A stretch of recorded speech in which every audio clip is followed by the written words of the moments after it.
En Colombia, la aplicación de la justicia electoral no siempre se traduce en salidas inmediatas de los cargos públicos. Casos como los del alcalde de Tunja, Mikhail Krasnov, el gobernador de San Andrés, Nicolás Gallardo, y el mismo gobernador del Magdalena, Rafael Martínez, recientemente con nulidad electoral, con un fallo del Consejo de Estado, lo demuestran con mucha claridad. Decisiones judiciales que ordenan sus salidas se enfrentan a un entramado normativo que permite a los sancionados mantenerse en sus funciones gracias a recursos legales que dilatan la ejecución de los fallos, especialmente los fallos del Consejo de Estado. Esta realidad revela una fisura preocupante en el sistema, la diferencia entre el fallo jurídico y su ejecución efectiva. Aunque la ley contempla la pérdida del cargo por inhabilidades o por doble militancia,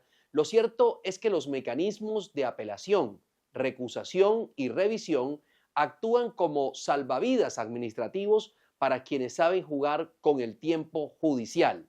Y en Colombia sí que hay de esos. El caso del gobernador de San Andrés, por ejemplo, Nicolás Gallardo, es el más escandaloso de los tres que evidenciamos, porque en él se evidencia cómo una decisión de única instancia del Consejo de Estado, sin posibilidad alguna de apelación, puede terminar sin cumplirse en la realidad, en la práctica. La doble militancia fue clara. Gallardo apoyó candidatos de otras colectividades mientras contaba con el aval del Partido Liberal Colombiano. Pero aún así, pese a que la anulación de su elección quedó en firme, su permanencia en el cargo ha sido facilitada por una narrativa de victimización y supuesta persecución política por parte de sus rivales. En el fondo, el uso del discurso político ha surtido el mismo efecto que un recurso judicial: estirar, dilatar el tiempo,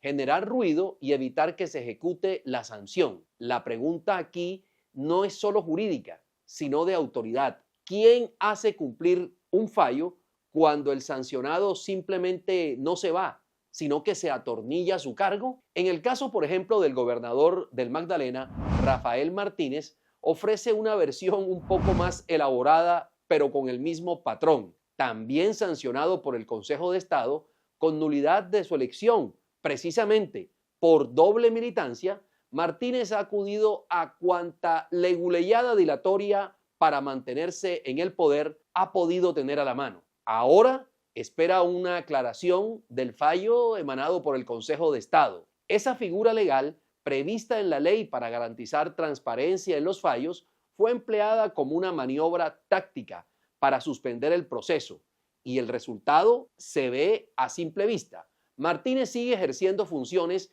mientras se dirime la aclaración que él mismo provocó y que presentó ante el Consejo de Estado.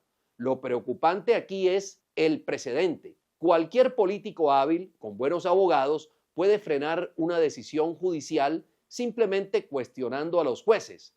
No importa cuán sólida sea la prueba o cuán grave la falta, el tiempo judicial se convierte en un aliado del poder, en un mecanismo que le permite aferrarse al poder. Regresemos al caso del alcalde de Tunja, Mikhail Krasnov, que refleja una inhabilidad por contratación pública que es blanco frecuente de litigios en el país. Firmó un contrato con una universidad estatal en el año previo a su elección, lo que por supuesto lo inhabilitaría por ley. El Tribunal Administrativo de Boyacá anuló su elección, pero Krasnov apeló y ahora la pelota está en el Consejo de Estado, el mismo tribunal que anuló las elecciones de Rafael Martínez y del gobernador Gallardo del departamento de San Andrés. Mientras tanto, sigue gobernando sin impedimentos. La apelación, en teoría, es un derecho legítimo. En la práctica, se ha transformado en un paraguas bajo el cual un alcalde con elección anulada podría seguir tomando decisiones y ordenando el gasto, es decir, siendo quien decide en el presupuesto de un municipio o distrito, firmando decretos, ejecutando presupuesto público y otras funciones. Entonces, ¿dónde queda la seguridad jurídica? ¿Quién responde por los actos administrativos firmados por un mandatario cuya elección ha sido invalidada por la justicia? Los mandatarios implicados suelen ampararse en normas como el artículo 265 de la Ley 1437 de 2011, que es el Código de Procedimiento Administrativo y de lo Contencioso Administrativo. Esa norma permite la suspensión provisional de los efectos de las decisiones mientras se resuelven recursos como apelaciones o nulidades. A esto se suma el uso estratégico de recusaciones para retrasar la ejecución de los fallos, como en el caso de Rafael Martínez. A esto se suma el uso estratégico de recusaciones para retrasar la ejecución de los fallos, como en el caso de Rafael Martínez, y el principio de doble conformidad, que algunos interpretan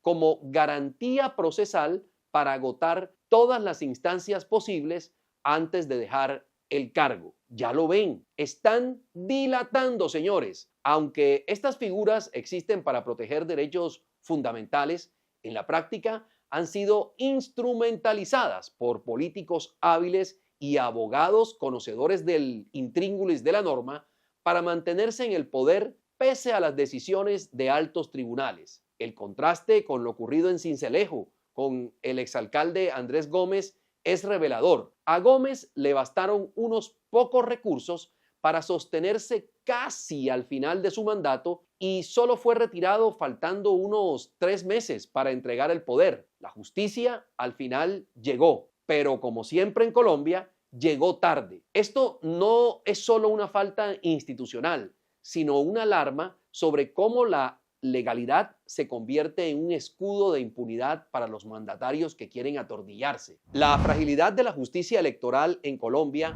no solo alimenta el desprestigio institucional, sino que incentiva la reincidencia política. Si los fallos judiciales pueden ser burlados con tácticas dilatorias, el mensaje es muy claro. No importa cometer una falta siempre y cuando se domine el juego legal. Esto debilita la confianza del ciudadano en el sistema democrático y también en el sistema jurídico, erosionando uno de los pilares fundamentales de la República, la igualdad que debe reinar para todos en la ley. El país necesita con urgencia una reforma que blinde la ejecución de las sentencias administrativas, especialmente en casos de pérdida de investidura y nulidad electoral. Debe garantizarse la aplicación inmediata de las sanciones en firme y cerrarse el paso a maniobras como las recusaciones de conveniencia o también las apelaciones que solo buscan prolongar y dilatar lo inevitable en el caso de los mandatarios. Porque en una democracia funcional, la ley no puede ser un obstáculo para la justicia. ¿Cuánto más resistirá el sistema